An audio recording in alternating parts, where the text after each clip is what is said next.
Sa video na ito, mas makikilala natin ng mas malalim si Kris Aquino, ang tinaguriang Queen of All Media. Tatalakayin dito ang kanyang buhay, kasalukuyang kalagayan, mga sakit na kinakaharap, at kung paano nagsimula ang kanyang karera sa showbiz.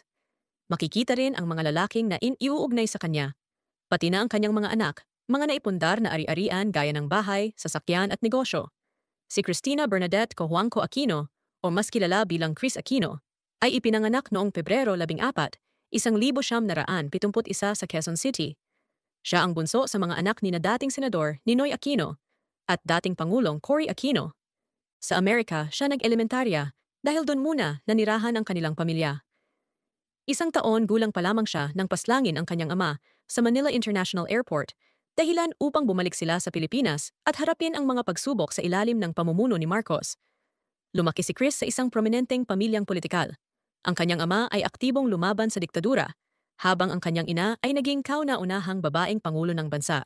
Bata pa lamang si Kris, nahubog na siya sa mundo ng politika at showbiz. Sa edad na 7, nagsalita na siya sa mga rally para sa kanyang ama. Sa paglipas ng panahon, sumikat siya bilang isang matagumpay na TV host at actress. Ngunit sa kabila ng tagumpay, dumaraan siya ngayon sa matinding laban sa kalusugan.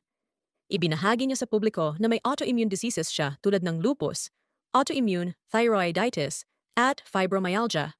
Dahil dito, nahirapan siya sa simpleng gawain at bumaba ng malaki ang kanyang timbang. Patuloy siyang nagpapagamot sa ibang bansa, umaasang gagaling sa tulong ng mga espesyalista. Sa kabila ng kanyang karamdaman, hindi nawala ang suporta ng kanyang pamilya at mga kaibigan. Laging nasa tabi niya ang kanyang mga anak na sina Josh at Bimby. Madalas din siyang bisitahin ni Kim Chiu at Miles Ocampo upang maghatid ng saya. Kilala rin si Kris sa kanyang hilig sa luxury brands tulad ng Hermes, Chanel, at Louis Vuitton.